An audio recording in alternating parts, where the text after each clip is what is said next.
Hello, my friends. Welcome to Lindy's Magpie Reads. I've got a whole bunch of books to tell you about that I finished recently. But before I get to those, I'm going to tell you what I did this morning.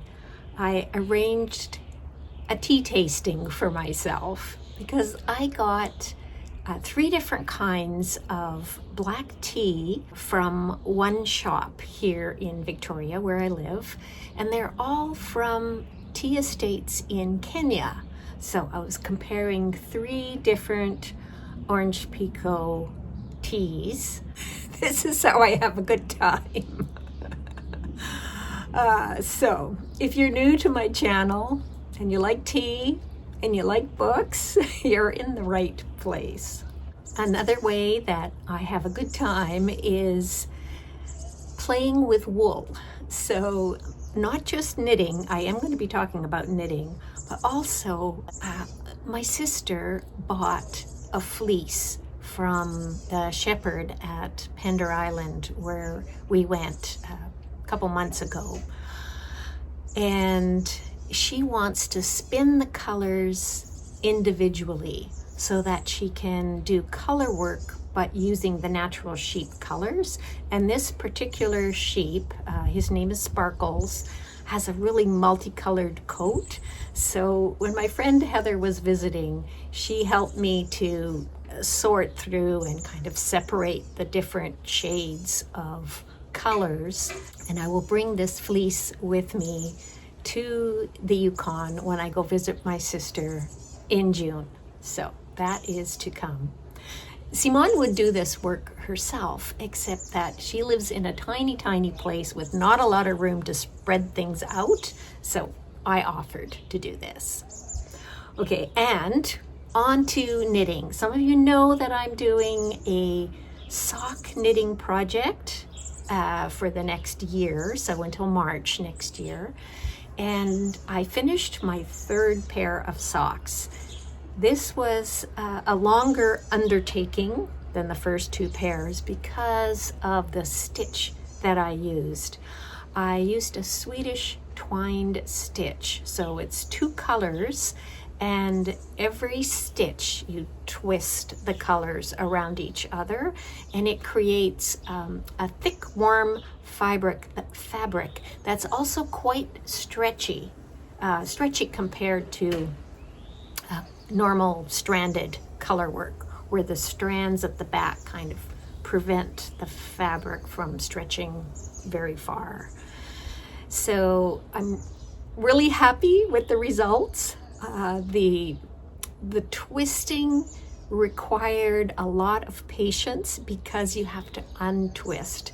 There was a lot of time spent untwisting the 2 different colors of yarn and then untwisting each yarn individually because the ply got really twisted up. But like I said, very happy, very, very happy with the results.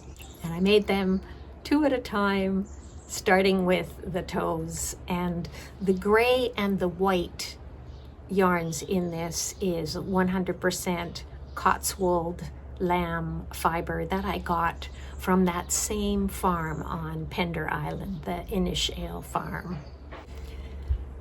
And another fun thing that I did this past week is I went to a quilt show here in Victoria, and seeing all those beautiful quilts made me yearn to get back to my sewing machine. I have a quilt that is still in progress. I have been creating the blocks with different types of textile techniques, and I started that I think in 2019. 2020 maybe. Anyway, my most recent finished quilt is one that I had started back in the 90s, and then I finished it during COVID. Oops, forgot the volunteer t-shirt quilt. So this next book is about women and textiles. It's called With Her Own Hands, Women Weaving Their Stories, and it's by Nicole Nehrig. I listened to the audiobook twice through. It's that good. And I especially want to thank my subscriber, Alina, for recommending this. You were right. It is totally up my alley. The author, Nicole Nehrig, is an American psychologist and researcher and an avid knitter. And in this, she explores the personal meaning in women's textile work around the world and across time through history. Each chapter focuses on a potential source of meaning in our life and how this can relate to textile work. As I've talked about before on this channel, I have found that knitting has really helped me healing from brain injury back in August is when that happened. And since then, in particular in the last couple of months, I have struggled with depression, and once again, knitting to the rescue. In this book, I could relate so much. So for example, this quote, "Research shows that the work of our hands is critical to optimal brain functioning. In fact, 1/3 of the motor cortex is devoted to our hands, indicating the importance of the work we do with them." A neuropsychiatrist at the Mayo Clinic found that women who engaged in knitting and quilt making in middle age or later in life had a decreased risk of mild cognitive impairment and memory loss, which he attributed to the mental stimulation of these activities. A survey of over 3,000 knitters showed a significant positive correlation between frequency of knitting and perceived improvements in cognitive ability, such as the ability to organize thoughts and improvements in memory, concentration, and spatial awareness. She says in here that Elizabeth Zimmerman gave home knitters tools and encouragement to think for themselves in their knitting rather than being dependent on patterns and experts. She wrote, "I shall have failed in my endeavor if you copy my designs too slavishly. They are intended only as a guide, so be your own designer. No two people knit alike, look alike, think alike. Why should their projects be alike? Your sweater should be like your own original recipes, like nobody else's on earth. And a good thing, too." So that was from Elizabeth Zimmerman's Knitting Without Tears. And I remember being inspired by Elizabeth Zimmerman when I was in my 20s, and I had been only knitting from patterns. And then reading Elizabeth Zimmerman and Barbara Walker inspired me to make my own things and use patterns as merely a suggestion. And that's exactly the way I cook as well. So for me, recipes give me ideas, but then I let my own creativity express myself. And that creativity as a path to self-expression and self-discovery is the topic of one of the chapters in this book. Nicole Nehrig talks about Virginia Woolf in here and how she had a paradoxical relationship with textile work. She both eschewed it as a traditionally feminine activity in favor of writing, and yet she found it a great source of comfort and creative expression during times of depression when she could not write. She once noted in a letter to her husband that knitting is the saving of life. And she added that her younger brother had taken it up too. Another example that's given is the art historian Janet Catherine Burlow, and she wrote the book Quilting Lessons, Note from the Scrap Bag of a Quilter, a Writer and a Quilter. So she went through a long depression, and over the course of a year and a half, she was unable to focus on her academic work, and she turned to quilting to help her through that. She wrote, "When I wasn't quilting, I wasn't alive. On most days, I felt that I literally needed those vibrant hues in order to breathe. Some days, my brain craved blue. My body craved the colors and the kinetic act of cutting and piecing, cutting and piecing." Oh, and there's so much more that I transcribed into my commonplace book. I really highly recommend this to any of you who finds that this resonates.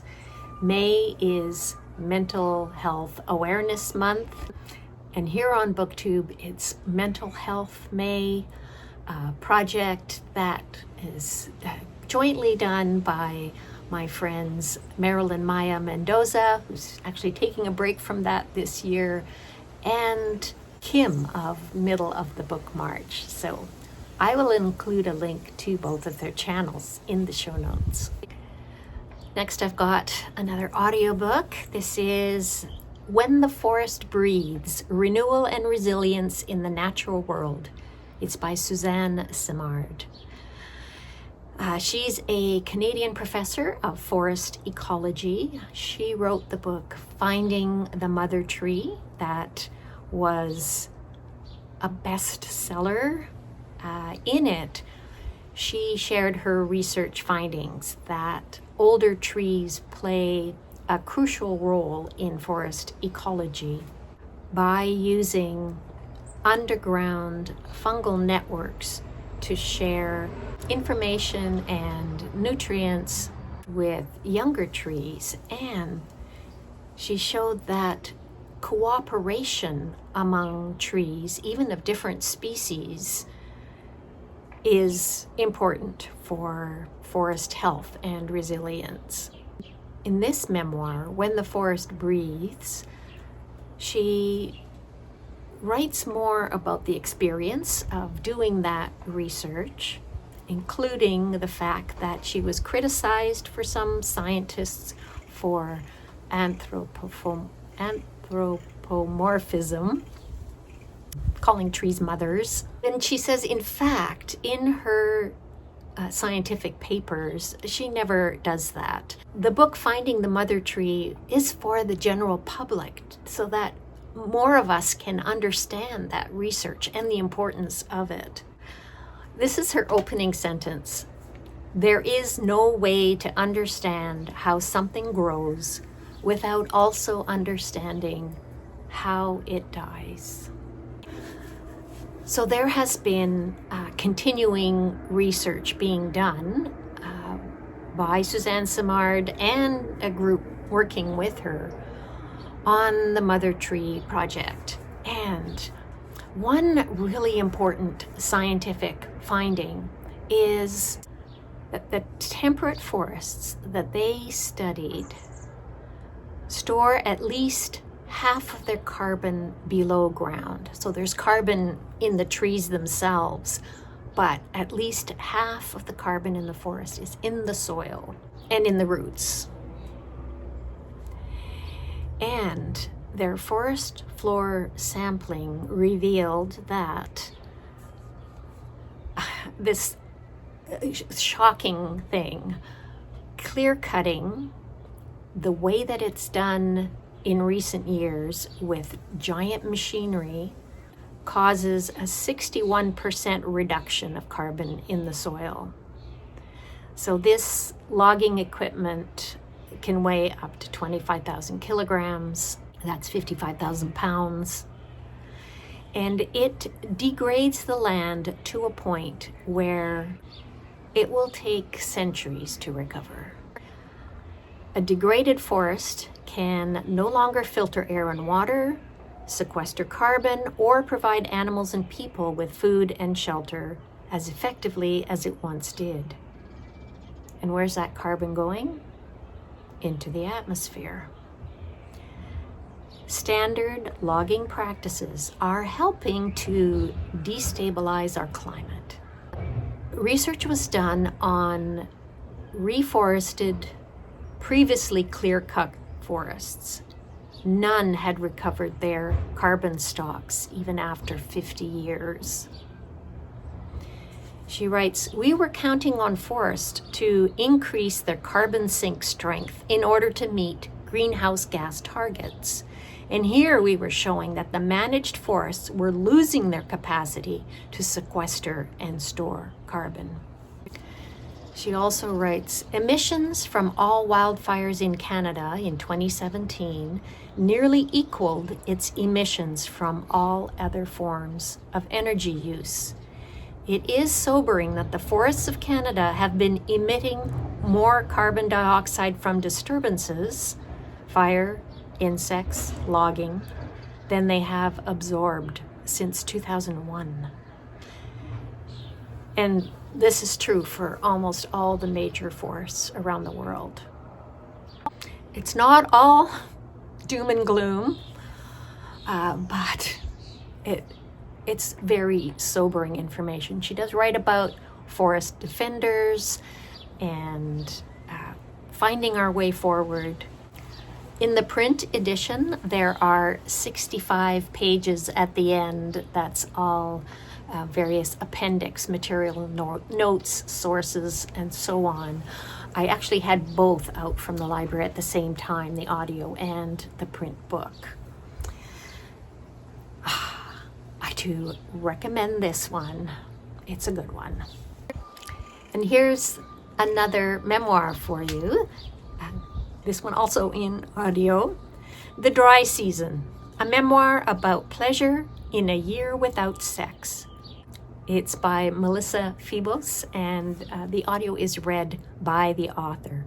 So she's a lesbian memoirist. There's a painting of Sappho on the cover.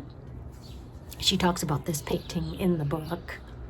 At the age of 35, Melissa took a vow of 3 months celibacy after a series of disastrous romantic relationships. There was a lot I could relate to in this one as well, being more on the femme side of the lesbian spectrum. She writes, "Like most femmes, I'm an expert at signaling my queerness through physical clues legible only to other queers." And the examples that she gives, yeah, I totally recognize them. She describes the need to be desired, and she calls it being like a hungry ghost with an empty belly and a needle-thin mouth. My hunger could never be sated. And the reason I pulled that out is because later on in this video, I am going to be telling you about a novel that has a hungry ghost in it. She has a lot of women role models from the past. She talks about the Beguines, who were religious lay women in Europe. This reminds me, I am currently on the waiting list for a novel about a woman who runs away and joins a group of Beguines in 13th century Bruges. The book is Canticle by Janet Richard Edwards. She writes about Hildegard van Bergen, a bunch of different queer writers, including Virginia Woolf. So she says, at 40, while her interest in friendship grew increasingly compelling, Virginia Woolf wrote to a friend that, quote, "Sexual relations bore me more than they used to. I have come to the conclusion that love is a disease, a frenzy, an epidemic. Oh, but how dull, how monotonous and reducing its young men and women to what abysses of mediocrity. Melissa thinks back to a time when she used to read those celebrity magazines about Hollywood stars and stuff, and she says the articles like who wore it better and who dared to wear a swimsuit after gaining 5 pounds. She said, it feels like a memory of drinking poison. So one of the particularly disastrous relationships that she writes about, she calls the maelstrom. And she actually wrote a whole book about this relationship. It's called Abandon Me. I haven't read that one. In this memoir, she admits that she told that story in a way that reflected better on herself than the truth, which is that she was led to actions by her own fear and selfishness, and by her belief that her worth was contingent on her lovability. And later, she writes about how one of her friends got enmeshed in a similar abusive situation. And this is an example of the way that what I read in the past kind of layers on to what I continue to read and add to my stored literary thinking. Because I read Jamie Burnett's Milktooth earlier this year, which is about a lesbian in an abusive relationship. And that book had me thinking about Carmen Maria Machado's book, In the Dream House, which is a memoir about an abusive lesbian relationship. And I read that book twice. Another great recommendation. Febos said she was never an avid science fiction reader, but she really connected with the novels of Octavia Butler. She writes, their narratives transported, but also offered so direct a commentary on the flaws of human civilization and the human psyche that I understood imagination to be a necessary ingredient in social change. So this brings me to the next book. I read Octavia Butler's Parable of the Sower, a graphic novel adaptation. It's by Damian Duffy and John Jennings. Now, Ben of Ben Reads Good has a Storygraph challenge going this year. And for June, there's Reading Shame Forgiveness. So I decided to count this book. I know it's not June yet, but I saw that it was coming up. And I have been meaning to read Octavia Butler's Parable of the Sower for so long. Anyway, I finally got to it in this adaptation. It was first published in 1993. In the story itself, so it's a dystopian tale that starts in the year 2024, and then it goes through a few years to 2027. And this book does something that science fiction does really well. It explores different possibilities for human societal structure. And it's a compelling adventure at the same time. I've got another science fiction for you. This one's a novella by a Canadian scientist and speculative fiction author. The First 1,000 Trees. It's by Premee Mohamed, and I listened to the audiobook. It's actually third in a series of novellas. The first two are The Annual Migration of Clouds and We Speak Through the Mountain. And in this case, I would say it is best if you read the first two in order before getting to this one. And I think you'll have a better experience. I did enjoy it. It's a dark story. I could call it eco-horror, or it's climate fiction. And once again, looking at, in fact, 3 different ways of organizing society after apocalyptic climate collapse.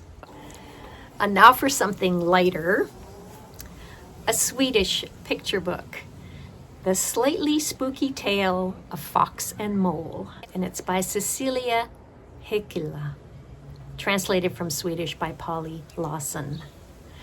Cecilia, she's Swedish, and she was awarded the Selma Lagerlöf Society's Prize for Children's Literature in 2024. It's a big deal. I talked about one of her earlier books, Finding the Way to Faraway Valley, back in November of 2024 on this channel. Her artwork in this is created using watercolor, gouache, pastels, and digital methods. And this is a Gothic tale. You could call it Edgar Allan Poe for kids. We have Fox and Mole who live side by side in a remote place. Mole is carefree and self-centered. Fox is responsible and self-sacrificing. There is lots of detail to explore. There's a gravestone depicting an owl, a portent of death in some cultures, and it has a pile of stones on top. And that reminds me of graves that I saw in Japan. And it also has a hole in it, which makes me think, is that a hungry ghost? This story reinforces the need for give and take as well as honesty in our friendships. And I would recommend it for ages 4 to 7.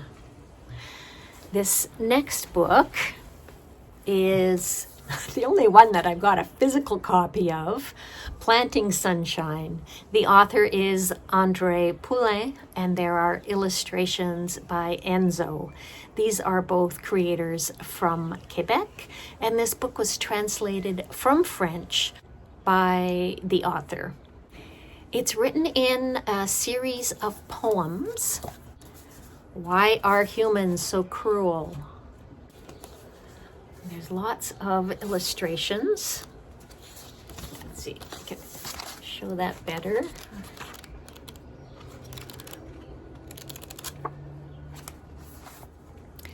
So Theo sees the war in Ukraine happening on TV, on the nightly news, and he has so many questions. Why?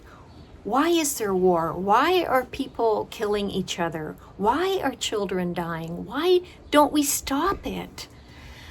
And he becomes so distraught by this and by how most people don't seem to care at all. I found this a really useful, moving way of talking about war with children, the ages 8 to 12, and lots of helpful information is at the back of the story as well, helpful for adults as well as children. And this next book is also about Ukraine and the war.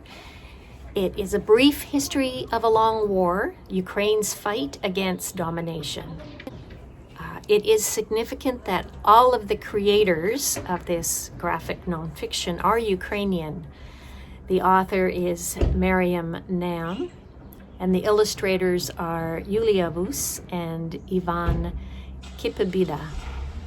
And the translation from Ukrainian is by Nata Fritsenko and Mariam Nam.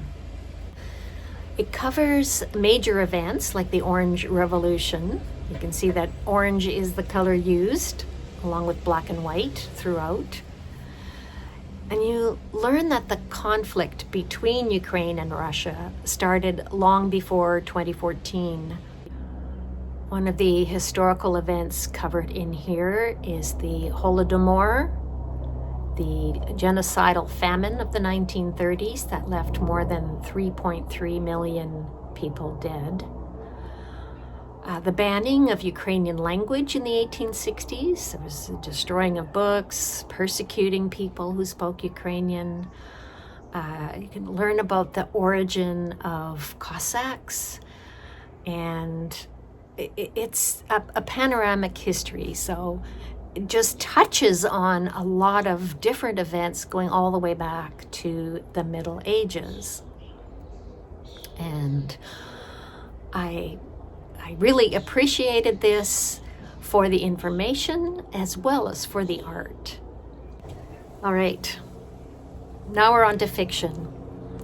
But speaking of war, the bombing of Nagasaki is a pivotal event in this next book, Songs for Ghosts by Clara Kumagai.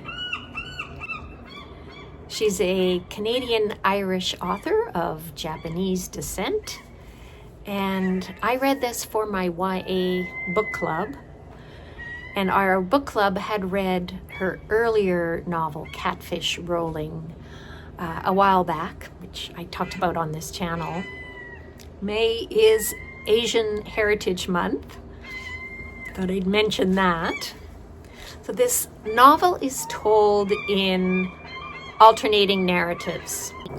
You've got Adam, who's a gay teen in North America, and he finds an old journal in a box in the attic, and he starts reading. So his mother was Japanese, but she died when he was very small. And he has a friend helping him find out information about the Japanese side of his family.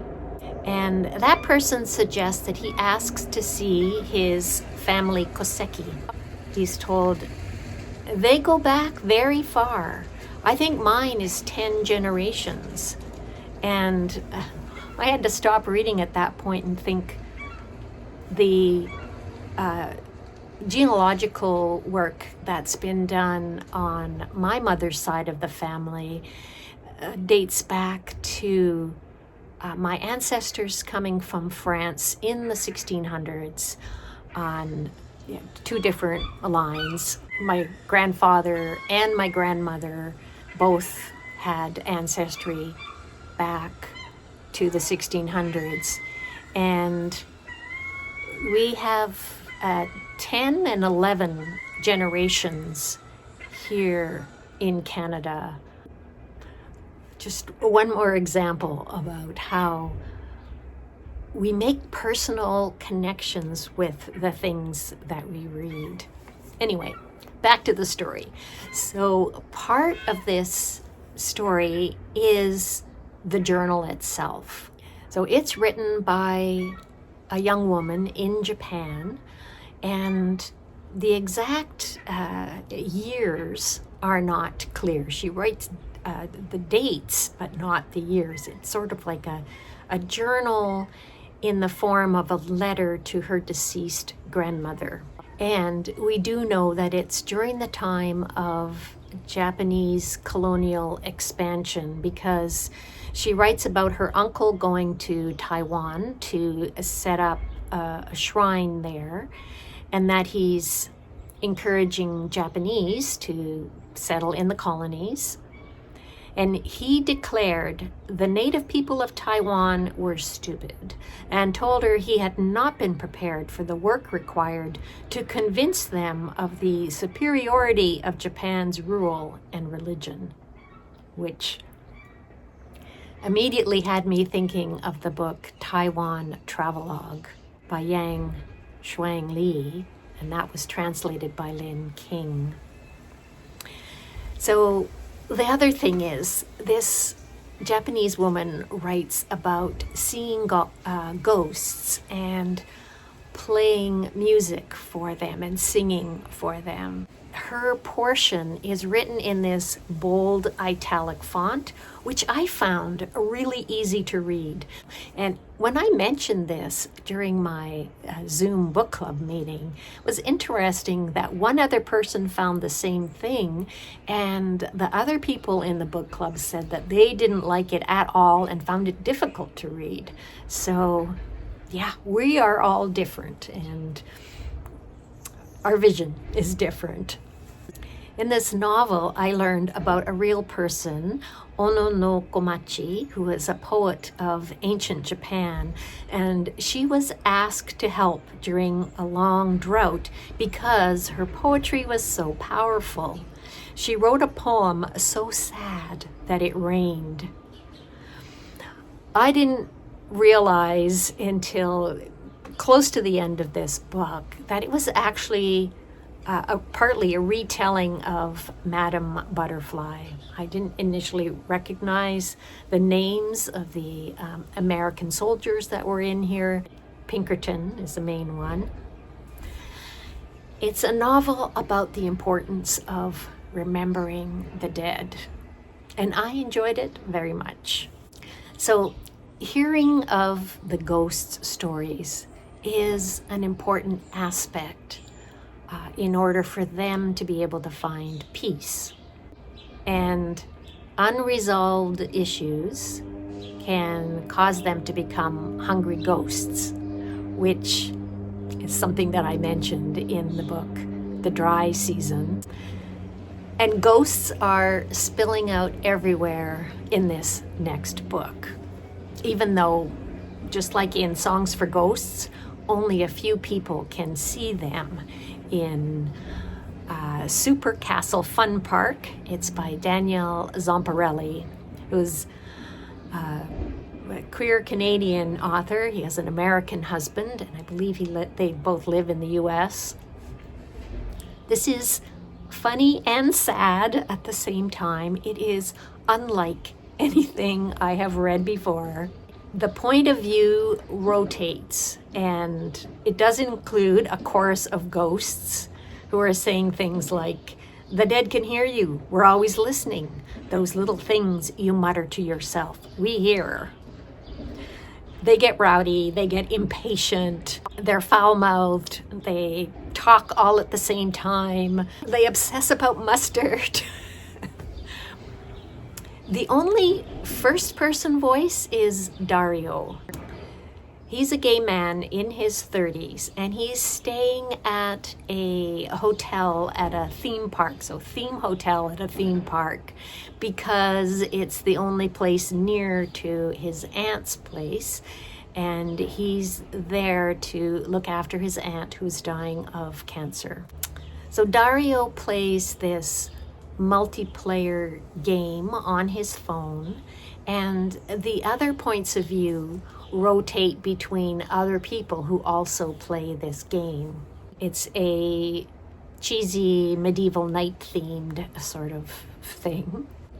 This story is it's about our human need for connection. So even though there's this supernatural element, there are also some other sort of puzzling aspects to the book. There are repeated references to states of being or phenomena that everybody in the book is familiar with, but as a reader, you have to sort out what exactly is that they're talking about? What is this fog? What is this storm? What is this pattern? Are they talking about autism there? Is the fog mental illness, depression, or is it a pandemic? Anyway, it's wacky and it is tragic, and it moved me to tears. Loved it. And my final book, there's no ghosts in here, but there's a lot of death. It's The Road to Tender Hearts by Annie Hartnett, who's an American author. I listened to the audiobook. It's read by Mark Bramhall, who is a very accomplished audiobook narrator. And I counted this in the Ben Reads Good Storygraph Challenge for a book with a title that's between 20 and 26 letters long. So our central character is PJ Halliday, who's 63 years old. He's an absolute charmer, and he is addicted to alcohol.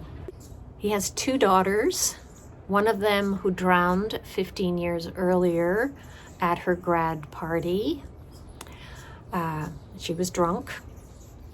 He was fired from the post office for driving the postal truck into a lake. And he won $1 million on a scratch lottery ticket. He also takes his breakfast every morning just down the street at his ex-wife's place, and also his best friend, Freddie. And his ex-wife and Freddie are going to be getting married, and PJ is going to be the best man. So they all get along. This is very lesbian of them. Another important character is a cat named Pancakes, who seems to have a special ability to detect when somebody is going to die. This is a oddballs on a road trip story, and it's whimsical and it's poignant, very enjoyable.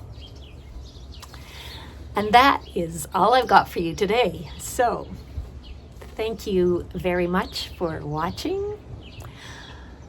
I always appreciate hearing from you, so please do say hello in the comments. Let me know if you are a tea drinker, what's your favorite kind. Let me know if you've read any of these books or if you plan to read them. Let me know what you enjoy reading, and if you have these kinds of serendipitous connections between books that kind of amplify their enjoyment, you could tell me that in the comments. Bye for now, and happy reading, everybody.